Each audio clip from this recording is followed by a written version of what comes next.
بسم الله الرحمن الرحيم. الحمد لله رب العالمين، وبه نستعين على أمور الدنيا والدين، وصلى اللهم وسلم على سيدنا محمد وعلى آله وصحبه أجمعين.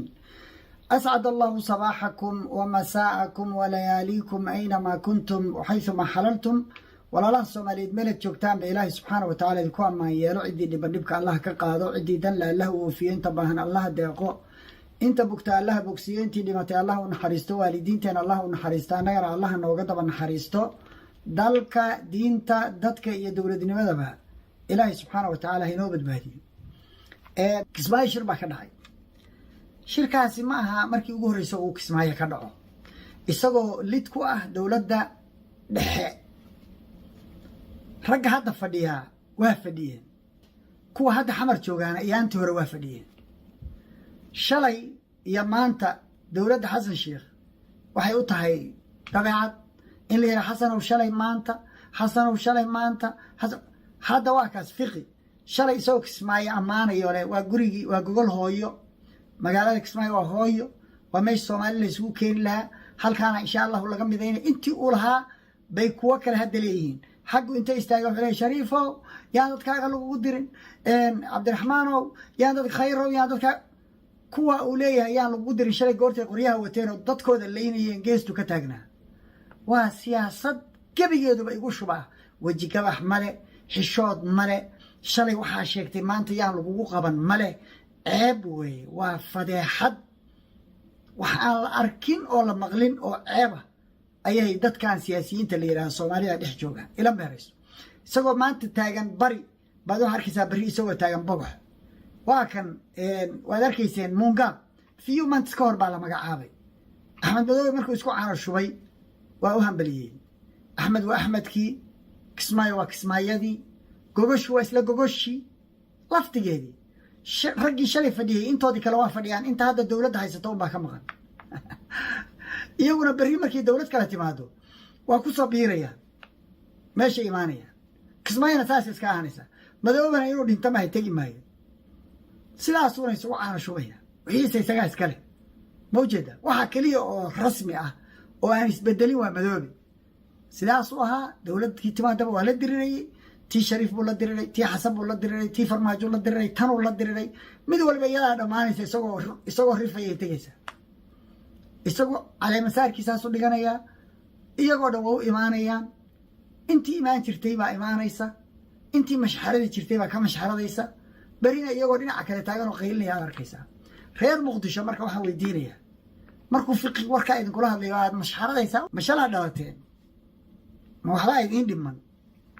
wax naga aamus maa tirahdaan. isaga iyo Mungab iyo xasan sheekh iyo markay idinla hadlaan oo Kismaayo ay criticize gareeyaan oo xafladaas la dhigtay ay wax ka sheegaan, aamus ku dhaha.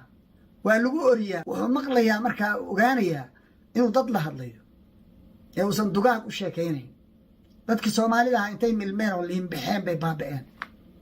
qofkii rabaa wuxuu doona u sheegaya iska dhegaysanaya, way isaga sacbinayaan. imaantoo dhan bay mashxaradayaan. fawad maxaa la mashxaraday marka? maxaa ku mashxaraday? ma yeelaysaan? haa xisbiga hadda uu ammaanayo xasan sheekh isagaa u bixiyey fiqi, isagaa u bixiyey ayax dam jadiid, isagaa ayax u bixiyey. ayax weeye bililiqa ah oo dalkii cunay buu yiri oo dhammaystay, waxba nagama reebin buu. markii ay shaqo siiyaan waa igu wada kulligood waa igu shubo. markay shaqo siiyaan mushahar u tuuraan oo mushaharka u soo dhaco, mashxaradaasu bilaabaya oo leeyahay dadka ugu fiican weeye. berri hadday cayriyaan dhinaca kale istaagan. hadda shaqada hadday caawa ka qaadaan subaxdii Kismaayo joogaa. ma waynaa inagu marka wax ka baranayn taariikhda? shalay qofkii waxayna ku yiri waa inaan maanta ugu nimaanaa isla wixii. waxaa ku soo haray oo aan kelmad isna ka oranaya faroole korontadu waxay kaga dantay dagaal dowladda dhexe isagoo ku jira. xarigaan u jaray, xiriirkaan u gooyey. hadda wuxuu leeyahy waaba ka baxaynaa. xaggee aadaysaa adigu? hadda cimrigaagii soo qaadatay, waxaad ku qaadatayba waxaa tahay qorax sii dhacaysa. dhallinyarada iyo caruurta iyo dadka mustaqbalka Puntland leh meesha aad u ishaaraysid oo u wadid dantooda kuma jirto. inay go-aan oo ay Soomaaliya ka go-aan dee waxay ku go-aanna ma jirto mana go'i karaan go'ina mayaan soomaalinimayna rabaan marka bahashan qabyaaladda ah biyo iyo cusba iskaga dara macna male dowladda dhexe dowlad kastoo timaada ma legdamaysaan mid alla midii timaada ma haysanaysaan ma rifaysaan goormaa dowladnimo ka shaqaynaysaan oo aad dowladnimo taageeraysaan oo intaad xamar tagtaan oo kan xafiiska markaa fadhiya aad la fadhiisataan aad kala shaqaynaysaan wixii wanaagsanaa ood ku caawinaysaan oo caqli iyo cilmi iyo cududba aad inta isugu geysaan aad taakulaynaysaan oo dalkan aad ka kicinaysaan meesha ay fadhido ruqadaas hashaas ruqada dabada inaad kaga taagnaataan maahe lagama yaabo miyaa inaad ka kacdaan waxaan maqli jiray ruqo ninkii lahaa dabada kaga taagan yahay ma kacdo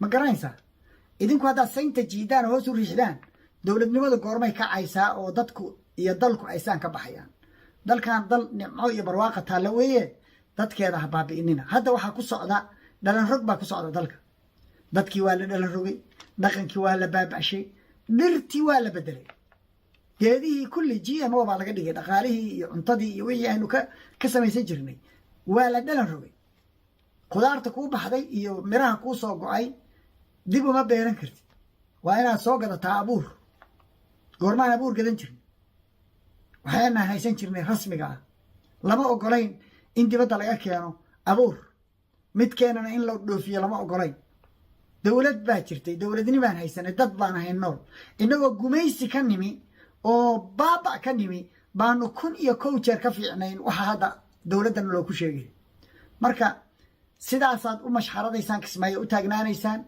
sidaasaad buuq ula taagnaanaysaan ilaa naftu ay idinka dhacdo oo la hebel dhimay allahu naxariisto allahu naxariisto dalkaa idinka raysanaya markaa dhimataan kulligiin dalka iyo dadka iyo ciidda baa wallahi idinka raysanaya mana aha sharaf qofku inuu siyaasadda ugu jiro inuu ka qadeeyo uun maanta sharaftu waxa weeye in lagu xusuusto legacyna aad ka tagtid legacy inaad ka tagtid meel walboo xun inaad taagnaatid maaha hadal walboo xunna aad ku hadashid dowladnimadana aad dagaal ku haysid fiqi iyo faroole waxay tusaale u yihiin meesha Soomaaliya ay marayso marka nala caayo liya Soomaaliya dowladda kama jirto Donald Trump oo nin waalan intuu soo galo yiraahdo there is no government, no president, no police, no nothing. That's you, no nothing. Ninka uu yiraahdo president ma uma jawaabi karo ma dhihi karo I am here. What are you talking about? I am the president. Inta hataa ma oran karo. maxaa yeelay waa igu shubo kulligood waa i dhaanso ninkii dhaansadaa iskale af waa cunay xisho ya nasiib darro ku dhacday ummadda Soomaaliyeed baa shirkaasi banaanka keenay sidaasay u daba ordayaan weligood mid alla midii timaada saasay uga daba meeraysanayaan saasay waa ila meerayso kaa hadda meesha joogaa beri haddii uu shaqo xaga ka helo xagu ka soo mashxaradaya Soomaa ma yeelayno Soomaa ma yeelayno beri buu baa shaqada laga qaaday waa yeelaynaa Soomaa Mugaab waa ka u hambalyeynaya Axmed Madoobe waa ka fiq u hambalyeynaya Axmed Madoobe Xasan waa ka u hambalyeynaya ag fadhiyo Axmed Madoobe waa shalay maanta saddexduba dhinaca kale ka soo jeedaan maxaa yeelay saddexduba shaqo kale haystaan shaqadii federaalka haystaan marka Axmed Madoobe iyo iyaga khaldan Axmed Madoobe saxan sidiisaas u ahaa xabays kama bedelin iyagu waa jirjiraynayaan jirjiroole naf male qof aan mowqif lahayn haba khaldanaadee mowqif aan lahayn loogu soo hagaago macna male waa dabayl hadba dhinac ka dhacaysa intaasaan oranayo billahi tawfiiq salaamu calaykum waraxmatullaahi wabarakaatu